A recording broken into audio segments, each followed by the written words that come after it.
morning, everyone. Thank you, Bill and the Greenwood Dems for hosting this and having me speak this morning. Now, Bill, I'm unclear. Do I get to talk 1 hour or 2? Just kidding. I don't want to stand in between you and your Saturday, but I am thrilled to have this opportunity. I see so many familiar faces from the convention and the fish fry. But I am Francie Kleckley, and I am running for South Carolina District 10. That is the seat currently held by Billy Garrett. Yeah, I just thought I'd mention that name to start us off right. So one of the reasons I'm running, obviously I am a mature, seasoned woman, and I have been through a lot of election cycles. But I believe that democracy is at stake. And I know that sounds cliche, but this election cycle, we have become far too polarized. And as Bill recapped, the right is getting further to the right. But I know that everyone in this room has a grasp of those issues. But I'm going to hit a few of them. So I spend a lot of time in our district, and I see a lot of yard signs. I have friends that give me the mailers from the Republicans. And the theme is, which is baffling to me, families first. And so the question is, which families? I don't believe it's our families. I don't believe it's the Democratic families. I believe it's the families of the elite few and the good old boys. And here's why I say that.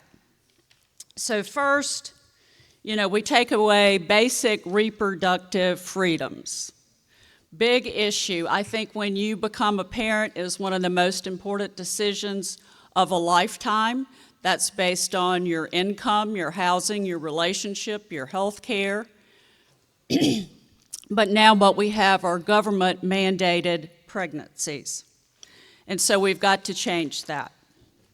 And it's not the families where the parental rights have been taken away, where parents can decide about the health care of their children or even the books that your children are allowed to read. We now have government telling us what books our kids can read. And then the government turns away free lunch money for the hungriest children in our state. Are those the families that are coming first? I don't think so. And then we talked a little bit about Medicaid expansion, because we refuse to take Medicaid expansion money from the federal government that we have already paid taxes on. We leave 345,000 South Carolinians without health care. Are those the families that are being put first? So maybe it's the families being put first that are getting the school vouchers. Folks that can probably already afford to send their kids to private school. Now we're going to take our tax dollars and give those to those families, not our families. We're 42nd in the nation in terms of education, and I believe we have to have every dollar possible back into our public school systems. So we're also the only state in the nation without temporary protections in domestic violence situations. Are those the families? We are number one in the nation for numbers of women being killed by men. So we have no hate crime bill, we have no protection in domestic violence, and it's showing up. Maybe not in those families, but in our families. So I know what you're thinking, and well, I'll add one more thing. Is it our families, the innocent folks that are going to die because of these gun laws that we have made that turned us into the wild, wild west? I think it'll be our families that lose innocent lives.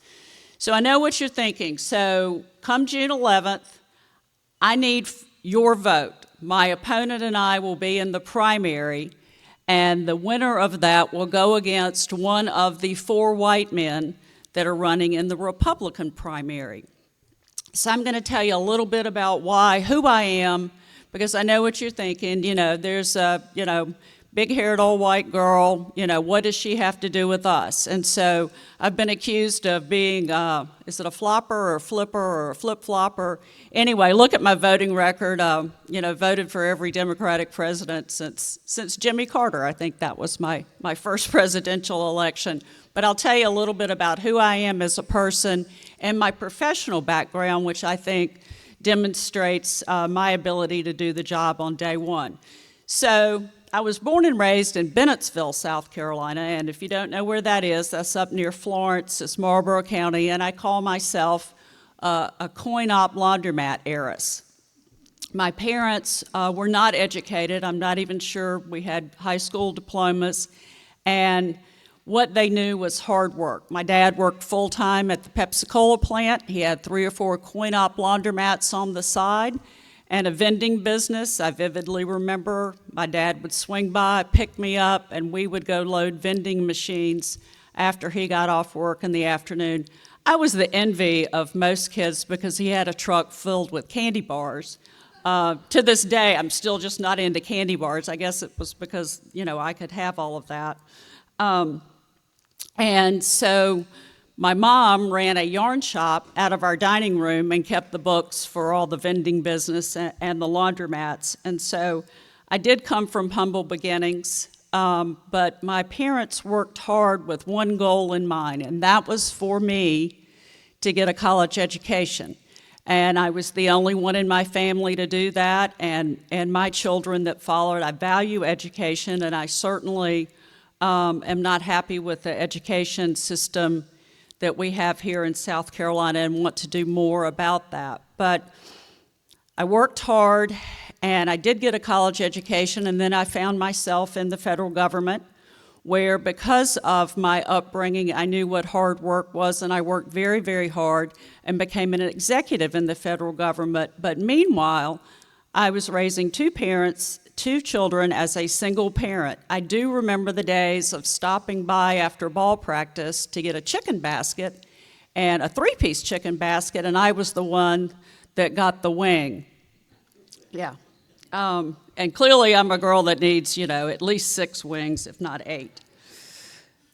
So anyway, I have now lived in Lexington for 40 years.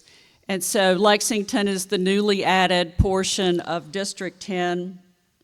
You know, I think I'm well established there and a known person. What I don't know is the good folks of Greenwood. I'm working hard to get to know you so that you will see that I have done the work at the federal level. I have helped enact legislation. I have dealt with Congress at the federal level. I can be ready to get to work on day one because of my experience. And so I'm not a career politician. I'm a career civil servant where I learned the joy of helping citizens navigate the bureaucracy. And so I hope that you will vote for me on June 11th so that I can do battle with one of the 4 white guys who are putting their families first, not ours. A couple of things. I am having a meet and greet this Thursday, 6 to 8, at the main event. And so I'm going to invite all y'all. I think I'll probably get Bill. 6 to 8, Thursday, main event. That's with an E, main with an E. It's a little confusing. So I also have some yard signs. I would love for you to grab a yard sign and put it in your yard. And I would love for you to come out on June 11th and vote.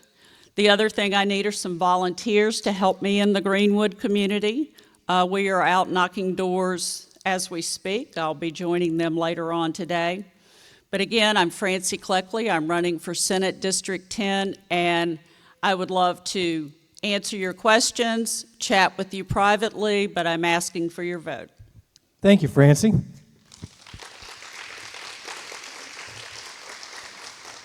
All right, I'm here with the microphone if anybody wishes to ask a question. We have one over here. Francie, this is not a big question. It's just, again, please, what is the date at main event? And please, if maybe people do not know where main event is, it's near Ollie's, is that correct? That is correct. Right, where we had our meeting last year. But anyway, please, that date That again? is Thursday, May 9th, this Thank you. coming Thursday, May- 6 to 8. Thank you so much. And that was an easy question. Thank you so much. Wow. Anything That was a else? good one, Susie. You almost stumped her. Let's don't play Stump the Candidate game today, please. Good morning. Hey, good morning. I like, you were stating that at the Capitol, there's a bunch of white men there making all the decisions for the folks in South Carolina. Now, when you become there, you're elected, how would you combat that? So I'll tell you how I'd combat that. I would use the sister senators. If you're not familiar with that, those were Democratic women and Republican women who came together to stand up against the abortion ban. They crossed party lines to build consensus around things that are important to people.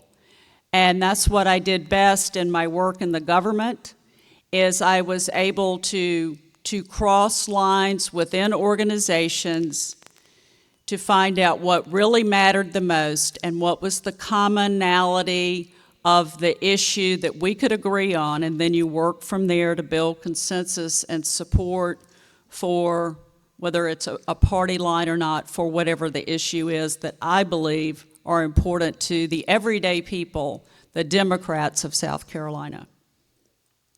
All right, I have a question. I'll take personal privilege on this one. Do you have any media events coming up? Any interviews you want to promote? I would that people love to can tune in and learn promote more? 2 interviews. I am going on the #1 podcast in the land tomorrow. And yeah, baby. Yeah, there's Jamel and Bill, yes. I will be there tomorrow, and I'm also doing a radio show with Bill Robinson tomorrow afternoon. And Is Bill Mr. is here with Robinson- us as well. What station is that, Mr. Bill? WZLA. Tune in tomorrow afternoon for that. And our episode, A Black, White, and Blue in the South, will drop on Wednesday morning. Wednesday morning, okay. Yes. Any other questions for Ms. Kleckley? All right, Francie, thank you very much for your time. Thank you for your time.